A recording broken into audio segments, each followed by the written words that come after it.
mon frère, ma sœur. Il se passe en ce moment quelque chose que les caméras ne peuvent pas filmer.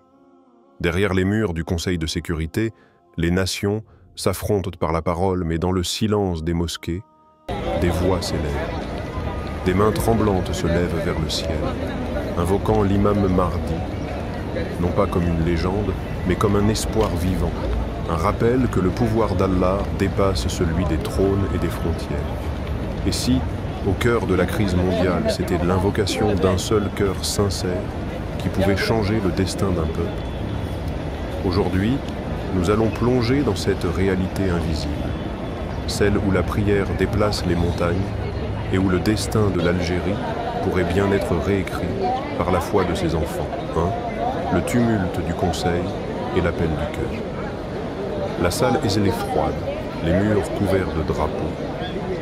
Autour de la table circulaire du Conseil de sécurité, les regards se croisent, tendus, inquiets. Des documents s'échangent, des murmures s'élèvent. L'Algérie est au centre des discussions. Les mots instabilité, réforme, menace, urgence humanitaire résonnent dans un silence chargé de gravité. Les représentants des grandes puissances s'affrontent derrière des sourires diplomatiques. Chaque mot pèse, chaque silence étouffe. Le monde entier observe. Mais à des milliers de kilomètres de là, dans une ruelle d'Alger où la lumière du soir caresse les minarets, un vieil homme marche lentement vers la mosquée. Ses pas sont hésitants, son souffle court, mais son regard est clair. Il porte dans son cœur un fardeau que les puissants ignorent, la souffrance silencieuse de sa nation. Il entre dans la salle de prière vide, s'assoit au premier rang et ferme les yeux. Dans ses mains tremblantes, il porte l'espérance. Il murmure « Ô Seigneur, hâte l'apparition de ton serviteur choisi, le Mahdi, rends-nous dignes de sa lumière. Réveille nos cœurs endormis et fais de cette terre une terre de justice. Ce n'est qu'un souffle, une prière à peine audible. Mais dans le monde invisible, cette invocation vibre comme une onde de lumière. Elle traverse les murs, franchit les continents et s'infiltre jusque dans les âmes fatiguées de ceux qui siègent au Conseil de sécurité. Un diplomate, distrait depuis le début des discussions, se fige un instant. Son esprit s'éloigne des discours politiques. Il pense soudain à son enfance, à la mosquée où il accompagnait son père, au parfum du jasmin et aux voix qui récitaient doucement les invocations du matin. Il ne comprend pas pourquoi, mais son cœur se serre. Ce n'est pas la politique qui le bouleverse, c'est un souvenir de foi, un souvenir qu'il croyait éteint. Et si la crise dont il parlait depuis des heures n'était qu'un miroir? Et si la véritable tempête n'était pas celle des nations, mais celle des âmes? Les caméras, les discours, les votes, tout cela semble soudain lointain. Une tension invisible s'installe, entre le vacarme du monde et le silence du cœur. Le vieil homme, dans sa mosquée, poursuit son invocation. Il ne demande pas la victoire d'un parti, ni la chute d'un gouvernement. Il demande le réveil des consciences. Il demande qu'Allah rétablisse la justice par celui qu'il a promis. Ces mots se mêlent au souffle du vent, et le ciel semble s'incliner pour écouter. Dans la salle du conseil, un autre diplomate prend la parole. Son ton a changé. Il parle non plus de sanctions, mais de réconciliation. Il évoque la nécessité d'un retour à l'éthique, à la dignité humaine, à la solidarité. Ces mots surprennent. Certains sourient, d'autres se crispent. Mais quelque chose vient de se produire. Une énergie nouvelle circule. Et si, sans le savoir, le monde politique venait d'être effleuré par une prière? Le tumulte des hommes et la paix d'un seul cœur. Deux mondes se croisent sans se voir. Mais l'un influence l'autre. Ce que les puissants croient diriger n'est peut-être que la surface d'un océan dont les courants secrets appartiennent à Allah seul. Le vieil homme essuie une larme. Il ne sait pas que sa prière vient d'ouvrir une brèche dans les cœurs les plus durs. Il se lève, lentement, appuyé sur sa canne. Son visage est serein. Pour lui, rien n'a changé. Et pourtant, tout a déjà commencé. La voix du muezzin retentit dans le ciel d'Alger. « Allahu Akbar, Allahu Akbar ». Au même moment, à New York, la réunion s'interrompt. Une panne soudaine de courant plonge la salle dans l'obscurité. Pendant quelques secondes, plus un mot ne se dit. Le silence s'impose. Ce silence, que personne n'écoute jamais, résonne comme un rappel, et dans ce silence, un verset semble flotter dans l'air. Et quand mes serviteurs t'interrogent sur moi, alors je suis tout proche. Je réponds à l'appel de celui qui m'invoque quand il m'invoque. Sourate Al-Baqarah 286. Les lumières reviennent, les visages se croisent, un léger trouble persiste. Certains l'oublieront aussitôt, d'autres y penseront des jours entiers. Mais un germe a été planté, celui du souvenir d'Allah au cœur même des décisions du monde. L'homme qui invoque dans le silence a plus de poids que 1000 débats au conseil. Car c'est dans le calme du cœur que se forge le destin des peuples. Et si, vraiment, tout commençait par une simple invocation? Et si la véritable crise du monde n'était pas celle des gouvernements, mais celle des âmes qui ont oublié de se tourner vers leur Créateur? 2. L'invocation qui perturbe l'ordre immobile. La nuit est tombée sur Alger. Les rues d'Alger-Centre sont encore animées, les lumières des cafés se reflètent sur les vitres des voitures, mais dans une petite mosquée nichée entre deux immeubles, le silence règne. Seul le souffle d'un jeune homme rompt cette quiétude. Il est diplomate, jeune, ambitieux, mais fatigué. Fatigué des discours sans âme, des signatures d'accords qui ne changent rien, des promesses recyclées à chaque crise. Il entre, retire ses chaussures et reste debout un long moment, immobile, le regard perdu vers le mihrab. Puis il s'agenouille, les mots sortent lentement, entrecoupés de sanglots étouffés. « Ô Allah, tu vois ce que nous ne voyons plus. Nos langues parlent de paix, mais nos cœurs sont en guerre. Hâte la venue de ton serviteur, le Mahdi, celui qui ramènera la vérité dans ce monde de mensonges. Donne-nous la force d'être dignes de son époque, et fais de nous les témoins de ta justice. » Ses mains tremblent, mais son cœur s'apaise. Il sent, l'espace d'un instant, que quelque chose en lui s'est libéré. Il ne le sait pas encore, mais cette invocation silencieuse vient de semer une onde invisible. Une onde qui, dès le lendemain, secouera les murs du pouvoir. Le jour se lève. Le bâtiment du ministère, froid et imposant, se dresse sous le ciel gris d'Alger. Les drapeaux flottent, les visages sont fermés. Le conseil extraordinaire débute. À la table, des conseillers politiques, des hauts fonctionnaires, des diplomates étrangers. Tous parlent de crise, de stratégie, de stabilité. Les mots se répètent comme une chanson sans âme. Le jeune diplomate écoute, impassible.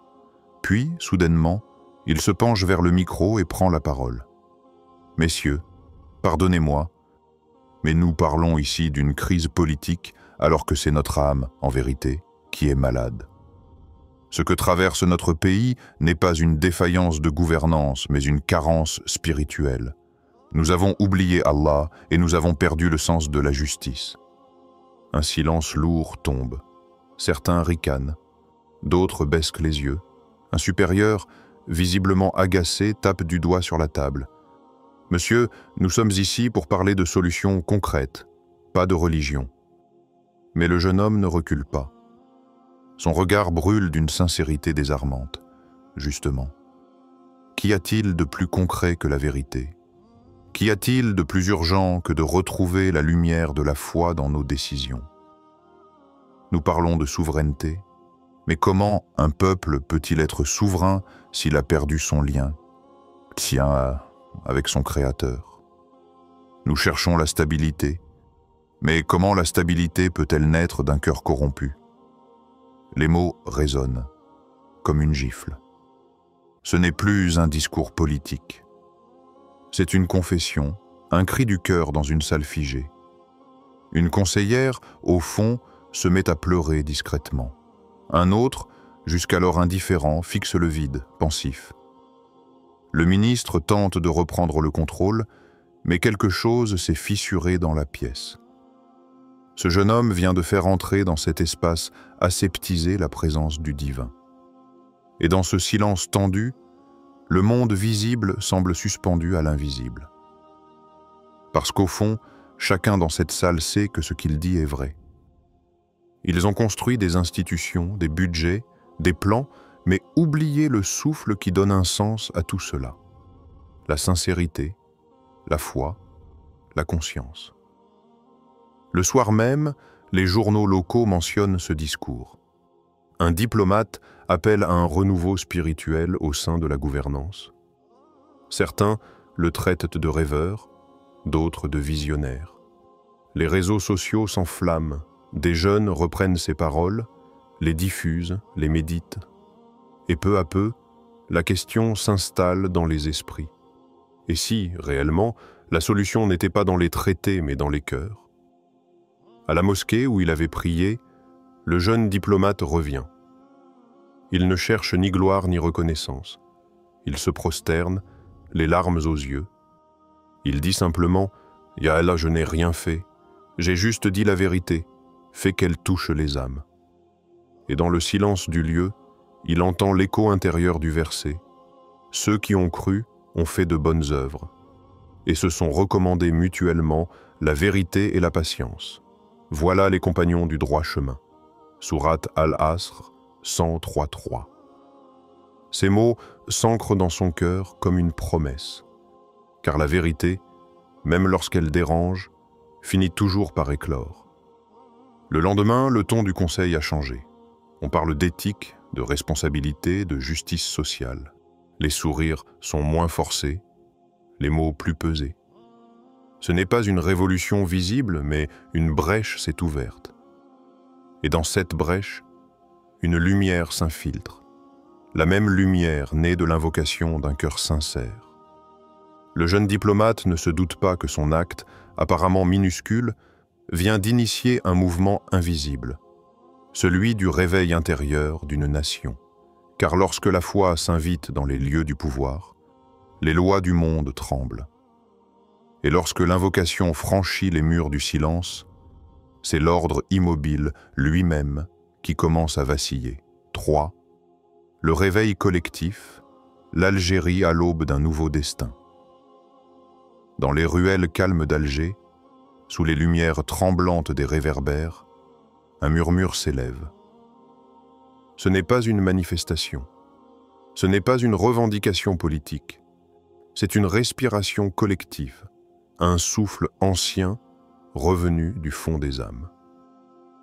Des groupes de jeunes, de femmes, d'anciens moudjahidines se rassemblent dans les places, parfois au bord de la mer, parfois devant les vieilles mosquées, parfois même dans des maisons modestes où brûle encore l'espoir d'un renouveau. Ils ferment les yeux et murmurent ensemble « Ô Allah, conduis-nous vers le juste par la grâce de l'imam Mahdi, restaurant-nous la lumière de ton guidage. » Ces mots ne sont pas une simple invocation, ils sont un cri silencieux d'une nation qui se réveille. Alors que les puissances du monde se disputent sur les plateaux diplomatiques, alors que le Conseil de sécurité s'enlise dans ses désaccords, quelque chose d'invisible se met en marche dans le cœur du peuple. Une transformation lente, profonde, intérieure. Le changement ne se manifeste pas dans les rues pleines de slogans, mais dans les cœurs qui reviennent à Allah. Les Algériens commencent à comprendre que la véritable puissance d'une nation ne réside pas dans ses alliances, ni dans ses richesses, mais dans la pureté de ses âmes. Une femme âgée, à Oran, raconte à sa petite fille « Nous avons longtemps attendu un changement venu de l'extérieur, mais aujourd'hui, ma fille, il vient de l'intérieur. » Ces mots résonnent dans la conscience collective. car le peuple sent que quelque chose approche, un nouveau souffle, un nouvel ordre, un destin qui ne se décrète pas par les hommes, mais qui se tisse dans les cieux. Les médias internationaux, d'abord sceptiques, commencent à parler de ce qu'ils appellent un réveil intérieur. Certains analystes y voient un simple mouvement spirituel sans conséquences politiques. Mais ceux qui ont ressenti cette vibration savent que c'est bien plus que cela. Ce n'est pas une révolte, c'est une renaissance. Les rues ne grondent plus de colère, elles résonnent de dhikr. Les discussions dans les cafés changent de ton. On ne parle plus seulement de crise ou de trahison, mais de purification, de réforme, de retour à la sincérité. Le peuple découvre que le plus grand champ de bataille n'est pas entre les nations, mais entre la lumière et l'obscurité dans le cœur de chaque être humain. Et celui qui a craint Allah, il lui donnera une issue favorable et lui accordera ses provisions par des voies qu'il ne saurait imaginer. Sourate At-Talaq, 65, 2-3. Ce verset devient le moteur de ce mouvement silencieux. Les gens comprennent que la sortie de crise ne viendra pas d'une négociation entre puissances, mais d'une élévation spirituelle collective. Chaque fois qu'un croyant se prosterne avec sincérité, un poids invisible se lève au-dessus de la nation. Chaque fois qu'un cœur se purifie, c'est comme si un nuage de miséricorde descendait sur tout un peuple. Dans les montagnes de Kabylie, des jeunes récitent les noms d'Allah sous le vent froid. Dans les mosquées du Sahara, les anciens invoquent le retour du juste guide.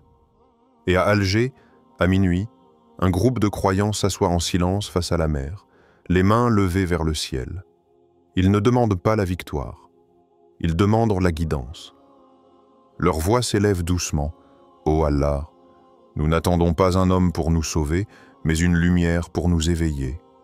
Par la grâce de ton serviteur, le Mahdi, rends-nous dignes de ton plan. » Alors, une conscience naît. Et si la venue du Mahdi n'était pas seulement un événement extérieur, mais d'abord un éveil intérieur? Et si chaque âme, en se purifiant, préparait le terrain pour son apparition? Les anciens disent, quand le peuple sera prêt, le guide se lèvera. Et aujourd'hui, beaucoup sentent que ce moment approche. Des signes, discrets mais profonds, se multiplient. Des jeunes qui délaissent les illusions pour revenir à la prière. Des familles qui se réconcilient après des années de silence. Des dirigeants qui commencent à parler de responsabilité spirituelle. Tout cela ressemble à une aurore avant le lever du soleil. Une aube où le ciel hésite encore entre la nuit et la lumière. L'Algérie est dans cet entre-deux, à la frontière du monde visible et du monde spirituel. Et toi, oui, toi qui regardes cette vidéo, es-tu simplement témoin de ce réveil ou en es-tu devenu l'un des artisans? Veux-tu être un spectateur de l'histoire ou un cœur qui la fait battre? Car le réveil du monde musulman ne commencera pas par les grandes puissances. Il commencera par un cœur sincère, quelque part, qui dit « Seigneur, change mon âme, afin que tu changes ma nation. » Et peut-être que ce cœur, c'est le tien. 4. Quand l'invocation change le destin. Le monde observe, silencieux. Le Conseil de sécurité, habituellement froid et stratégique, se réunit dans une atmosphère inhabituelle. Les visages sont tendus, les mots mesurés. L'ordre du jour, la situation algérienne. Une crise politique, disent-ils. Une impasse diplomatique, affirmant les autres. Mais derrière les termes officiels se cache quelque chose de bien plus profond. Un souffle venu du peuple, une lumière que ni les résolutions ni les alliances ne peuvent éteindre. Au moment où les discussions s'enlisent, une vidéo apparaît sur les écrans du monde entier. C'est une simple séquence filmée dans une mosquée d'Alger. On y voit des hommes, des femmes, des jeunes, des anciens. Leurs voix s'unissent dans une invocation vibrante. « Ô Allah, conduis-nous vers le juste, par la grâce de l'imam Mahdi, restaurant-nous la lumière de ton guidage. » Pas de discours politique, pas de revendication, seulement une prière. Mais une prière qui porte le poids d'une nation entière. L'image touche quelque chose d'inattendu. Les diplomates, habitués au calcul et au rapport, restent figés devant la sincérité de ces visages. L'un d'eux murmure « Ce peuple ne cherche pas à dominer, il cherche à être guidé ». Un silence s'installe, et dans ce silence, quelque chose change. Les mots prononcés ensuite ne sont plus dictés par la peur, mais par une forme nouvelle de respect. Un représentant, ému, déclare « Nous ne pouvons plus agir uniquement selon les intérêts. Il faut entendre la voix des cœurs. » Et c'est là que tout bascule. L'Algérie, par cette simple invocation, vient de rappeler au monde entier une vérité oubliée. Le pouvoir le plus grand n'est pas celui des armes, ni celui des alliances, mais celui des âmes unies dans la prière. Le Conseil signe un accord inattendu, mais l'essentiel n'est pas ce texte. C'est ce qu'il symbolise, le retour de la spiritualité dans les affaires humaines. La reconnaissance, même par les puissants, qu'il existe une force supérieure qui guide les destins. Dans les rues d'Alger, la nouvelle se répand. Les gens ne crient pas victoire. Ils se regardent, en silence, les yeux humides, parce qu'au fond d'eux, ils savent que ce changement n'est pas né dans une salle d'ambassade, mais dans la prosternation d'un peuple. L'invocation a changé le destin. Ce que le monde a vu comme un simple élan religieux, Allah l'a transformé en mouvement universel. Un rappel que lorsqu'un peuple s'unit dans la sincérité, même le cours de l'histoire se plie devant sa foi. Et c'est alors que résonne ce verset « Ô vous qui croyez, si vous obéissez à Allah et à son messager, il vous donnera une double part de sa miséricorde et vous préparera pour vous une lumière par laquelle vous marcherez et vous pardonnera. Et Allah est pardonneur et miséricordieux. » Sourate Al-Fatr, 48, 1 à 2. Cette lumière dont parle le verset, c'est elle qui s'allume désormais dans les cœurs. L'Algérie entre dans une nouvelle ère, non pas une ère de domination, mais une ère d'éveil. Une nation qui ne veut plus être guidée par la peur du futur, mais par la foi dans le destin divin. Les prières ne s'arrêtent pas, elles se multiplient. Dans les villages reculés du sud, les habitants se rassemblent après la prière du soir. Dans les quartiers d'Alger, les jeunes organisent des cercles d'invocation. Et sur les réseaux sociaux, un hashtag envahit les écrans. Hashtag invocation pour la lumière. Ce n'est plus une mode, c'est un mouvement silencieux mais irrésistible. Parce que les cœurs, une fois éveillés, ne reviennent jamais à l'obscurité. Et toi, mon frère, ma sœur, veux-tu que cette invocation reste un simple écho sonore, ou veux-tu qu'elle devienne ta révolution intérieure? Car le véritable changement n'est pas politique, il commence par toi. Quand tu lèves les mains et que tu dis « Seigneur, ne change pas seulement mon pays, change d'abord mon âme », c'est ainsi que les destins se réécrivent. Pas dans les livres de loi, mais dans les livres célestes. Chaque cœur sincère ajoute une page au destin collectif. Chaque larme versée dans la prière efface un mal, quelque part, sur cette terre. Ce peuple qui a choisi l'invocation au lieu de la colère est devenu une lumière. Et cette lumière, Allah l'a fait marcher parmi les nations. Alors, si aujourd'hui tu entends cet appel, ne le laisse pas passer. Car peut-être que le monde entier attendait justement ta voix, ton invocation, ta foi. Et si l'Algérie s'est levée pour rappeler au monde que la prière peut changer le destin, peut-être qu'il est temps que toi aussi tu dises « Seigneur, fais de moi un instrument de ton réveil ». C'est ainsi que commence la véritable révolution, celle des âmes éveillées, guidées par la lumière d'Allah. Mon frère, ma sœur, ce que tu viens d'entendre n'est pas un récit politique, c'est un signe pour ton âme. L'histoire de l'Algérie, ce n'est pas seulement celle d'un pays, c'est celle de tous les croyants qui refusent de voir le monde s'effondrer sans invoquer Allah. Souviens-toi, chaque crise est un appel, chaque épreuve est une invitation à te rapprocher de ton Seigneur. Et peut-être que l'invocation du Mahdi n'est pas seulement une attente, mais une préparation du cœur. Alors, lève les mains là où tu es et dis, du fond de ton âme, « Ô Allah, fais de moi un cœur éveillé, un témoin de ta justice et un soldat de ta lumière avant le retour de ton serviteur bien guidé. » Car le véritable changement commence ici, dans le silence de ton cœur, là où Allah écrit les nouveaux destins.